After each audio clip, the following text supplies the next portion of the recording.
Hello everyone, welcome to Peer and Influences, a lesson shared. This is our first episode of our YouTube channel. We're so excited to have you here today. This is a milestone for me. I have been dreaming about making this channel for a while. One, because I really believe as women in Cape Town, we have so much to contribute. And just being here with you today and opening up this channel, I feel we have so much to inspire you on, to contribute on, and just spur on us ladies and making us the professionals that we are, and sharing our lessons. I have three incredible people on the set that are helping build this whole show together, and two of them are on the couch with me today. So we are here to sort of give you the story and make you feel inspired, and just give you a bit of background on the kind of topics we're going to cover, what people's backgrounds are, and professionally where they see themselves growing to. And obviously follow us along. We've got a 6-part show going on that we're flighting, and we're starting brand new, so we really hope that you can come with us on this journey and just celebrate our creativity, celebrate our ideas, celebrate just being a professional woman in Cape Town with a power voice and having something to contribute. So let me introduce you to my two lovely sisters. This is Adele Patel. She is going to be our lifestyle editor. She's going to be giving you outfits and fashion galore. As you can see, she comes ready. And then we have Shamima. Shamima's helped build our set, and she has done an incredible job. She's going to be building the set for us, and it's going to be every week where we're having these intimate conversations and intimate lifestyle conversations. So I'm super excited for her to be there. So let me introduce you, Adele.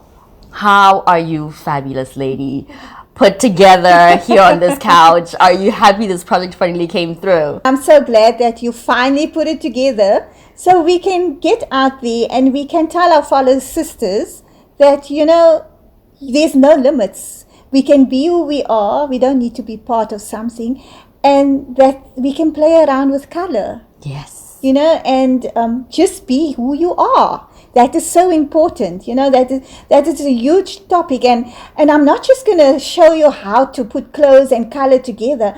I'm going to talk more about how you should change you as a person, and how everything else you're going to put on top of your body is just going to change you. I feel like that's such a credible and such a relevant advice, because the mental health, the competition of being a professional in South Africa, and your cultural backgrounds and nuances that people just don't know where a person comes from and what they can bring to the table. But I mean, I look at your fashion sense and I'm always so inspired by how you leave the house looking like showbiz greatness. I'm ready. And I am so excited to have people come to see your vision and see that come through. And Shamima, how did you build such a nice, intimate set? Like, I know there's visual references around this office, but how did you actually get it done? Thank you, Kris. It was actually such a pleasure and so much fun. Well, this to me is completely second nature. Oh. My love for creativity and visual display is, I have immense love for it. And I was used to working with briefs and manuals before at companies I've worked at before, and I have the platform here to create anything that I love and I desire, and my inspiration and trends and colors. And I feel like I have a platform here just to show everybody who I am. Yes. All right, guys. Well, that's the great personalities that we have today. And I think what we're going to do later is actually give you a a complete design of what the set looks like when we're not here. But for the moment, it's just going to be the three of us having a conversation. For next week, we're going to try and add some guests on. But we have some exciting topics to discuss going forward. We're going to do an episode around mental health. And I know as entrepreneurs and as women, you know, trying to get jobs and trying to prove ourselves, how are you finding your mental space coming out of COVID? Are you guys okay? As you know, I was very sick with COVID. So my mentally, I wasn't in a good space. So, you know, I needed to step out in faith. Because I've been with the company, YDE, for 20 years. And I always knew deep inside of me that I had this calling. And I stepped out. And I didn't know where I was going to go because mentally I wasn't in a good space. And by just stepping out and taking that step of faith made me realize, first of all, what my calling was. Because we're all here for a purpose, you know. Yeah. We all created for a purpose. And I always had this vision to empower women, to make them understand that there's deeper things than just wearing a piece of garment on your body. And I got all excited when I met you. Yes. And we started this whole project together because I could be me and I could teach lots of women out there what it is that they need to learn about themselves, because it all starts with ourselves. You know, mental health starts with ourselves, Kris. You know, understanding what our triggers are, understanding our trauma, like you said, our backgrounds, understanding our backgrounds and where we come from. So it's so important that we get to know who we are first, and then, you know, go into the jobs that we want, the relationships that we want, the look that we want. Yes. You know, so it all starts with you and basically loving yourself. Yes. I love that. I really, really do. And I think that's such a positive message to bring out, is once you are inwardly confident, outwardly people can. Although I must admit, sometimes I literally have to dress first to get myself up, and it can actually work the other way, and there's nothing wrong with that. Nothing wrong with that. But I mean, Shamima, thinking about spaces, right? And how you create spaces, I feel like once a person comes into a space, they can feel how the interaction is supposed to go, and that can loosen. Like just coming to the space, my mental health was already saying, this is a comforting space to be in. And I think that's the marriage that you've been able to create here, like how you build out the comfort. I think, Kris, like doing the set, I wanted to create a space where we will feel comfortable. Once you feel comfortable, mentally you feel good. So being here, having these catty cushions, and a little bit of color here and there, a little bit more of an earthy vibe, just to give some form of tranquility, a little bit of a peace of mind. That's basically where. And these offices themselves have got such great visual references for you to use. Yes. Art. When I saw the space the first time I came in, when I saw it, I could almost feel the creative, because there was art everywhere, and there's all of there's little pieces of things that you can put together, and it just, and the lights. It's amazing. So I'm so happy to have you here, and I'm so happy to have your creativity. I think when people come through the store, though, it has a visual language, right? So when I come in, I see the window first, and then which I normally do, I literally just tell the sales assistant, that's the dress I want on the mannequin. And is that the kind of impression you're trying to create? So the window is something that's supposed to draw you in the store. Oh, okay. And like, oh wow, let's see what's inside. So basically, like the colors and trends and the look and the feel and the lighting and everything should inspire you to actually come inside and do some shopping. And do you dress it in the morning, in the evening? How does it work? Well, it depends on, different countries are different. Some of them seasonal change every 2 weeks. Colors, new brands, sale, promotion. So it chopping changes all the time. Yeah. Is there a way to measure how effective a window of a store is? Is it based on targets does it improve your targets? within the store itself, or does it just sell what the store currently has in terms of merchandise? Am I assuming that's how it works, right? Yeah. Okay. So it's basically coming down to drawing your customer in the store. Okay. To have their shopping experience. Yes. To buy everything that they see that they like. Yes. So yeah, comes on. And AD, I know you were in inventory management at your YDE store. How do you guys buy? Like, how does a designer or a clothing manufacturer then say, I want to be in this store? Do they come to you, or how does it work? They had different designers. Yeah. So they had a platform of having different designers, and as a designer, you would apply to become to apply for a space in YDE. That's how YDE works. Mm-hmm. So the designer will come with his own ideas, with his own CMTs, with the people that works for him. We, behind the scenes at YDE, we used to get them on board. My job was to load them on the systems. That was the system side of things. So I did, my job description was a systems analyst, but I had lots of other portfolios within my job description, and one of them was styling. The others was financials. So I have financial backgrounds.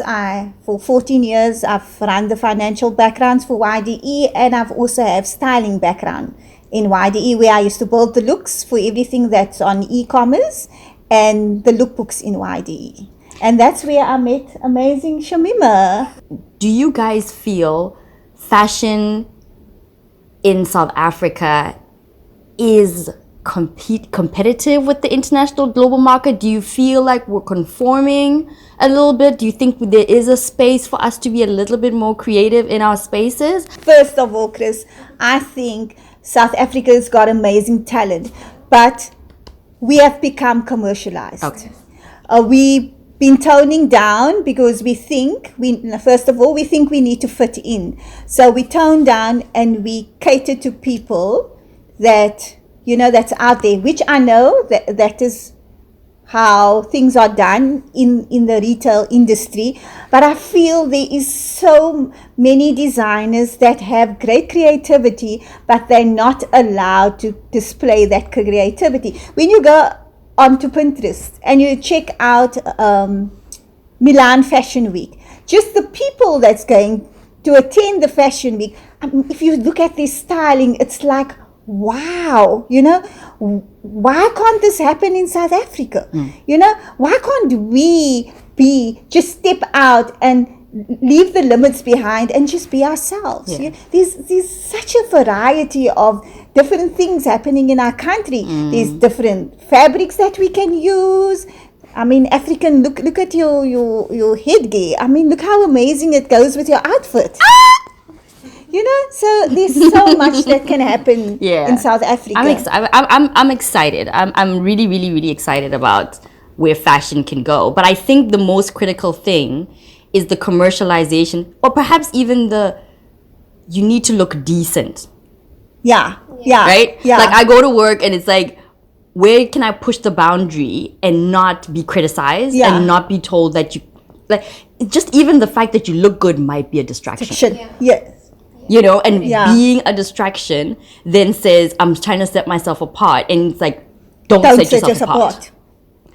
We need to set apart. And it takes away that creativity and that spatial. But the other thing I want to know, especially from you, Shamima, is the pressure to sell, right? As a visual merchandiser, you need to sell. So does that impact how creative you get when you do the shopping windows? Like, because you're under pressure, like, if I don't put these jeans and these top, and I know I'm minimizing it, and the visual merchandiser were going, that is not what we do, But what is the pressure to sell? Is there pressure at that point when you dress? Well, I think, there is quite a lot of pressure, because that's what I aim. We want customers to come in and buy what we have in the windows. I do feel that, especially garments in stores that are not selling, those are the type of things that we actually want to get out of stores. Okay. So we try and merchandise them on the table in front or in the window. But I also feel that as an individual, you know, you would like to add some extra Yes. of your own talent. Okay. You know, Yeah. just to give a boost yeah. of sales. Yeah, that's basically what I think.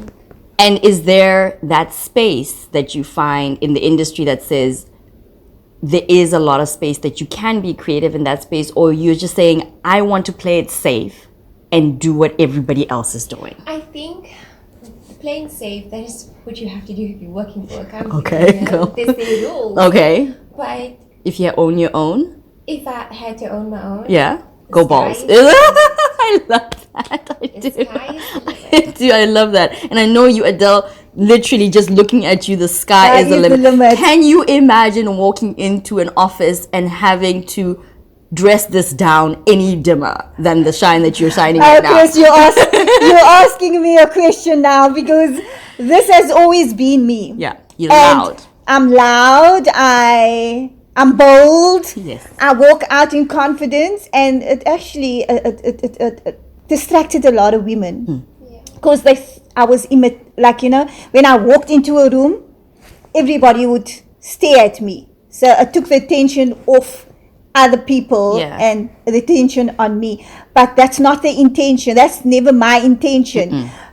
But for me to dress down, I don't think I will ever be able to do it, because this is who I am. And I'm not going to limit myself to make you happy, Kris, just because you want to see me, you know, looking the same as you. No, because I know who I am. I know what I stand for, and I know what my purpose is.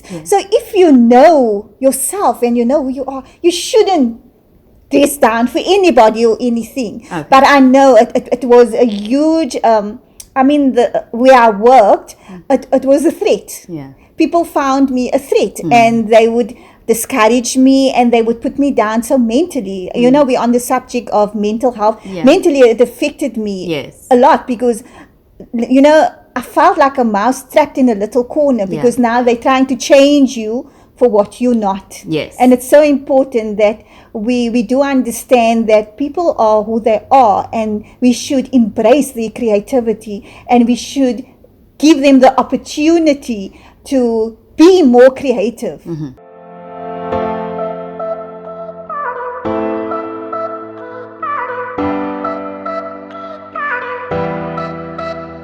5 years, I own the largest media agency elevating Black voices in South Africa. We have 3 children, and I'm the middle. We are Basotho, and our clan is Bagui. I can speak two, Sotho and English. I understand neither. I just go with the flow. Jeans and my Doc Martens boots and jeans. Heat me up, heat. I love being hot. I hate winter. I'm from Lesotho, and winter is very cold there, so I love being warm. Usual Suspects. I watched that movie with Kevin Spacey. He was a genius, and I know he's got problems right now, but The Usual Suspects enlightened me throughout. I was enthralled. Aaliyah, are you that somebody? Tell me that somebody. I have been to all provinces. I've been to all. Yes, I haven't lived in all of them, but I have traveled to all of them. Internationally, I've been to Brazil, Cuba, India, China. Is Hong Kong a country? It's a city. It's a city. Dubai. Yes, I have. I think I've traveled most of the BRICS countries. I just haven't been to any of the European ones and the Americans. I don't know if they'll welcome us. Jesus, two. I feel beautiful. I feel extra challenged. Look at these. Just the color palette on its own is making me feel like, is this even me? So I am super happy. I'm super excited. Thank you, Adele. You are a genius. Hell no. I do not believe I can be president because I believe my opinions are not normally what normal people agree with. However, I would love an advisory role. 3 cheese, cranberry juice, a bottle of water, eggs, cheese, and strawberries. I actually do Netflix and I love my series. Stranger Things. 5, 6. I have so many. At the moment, I actually like H&M. Successful freelancer in visual merchandising. Is to be kind and honest. Is the color pink. Maybelline lipstick, my specs, and some notepads, stilettos, preferable pants. You will find me in zebra skin, mocktail actually, and that will be one with lots of mango in it. Chanel. I have many children, but biologically I have 3 kids. To understand that everything happens from within.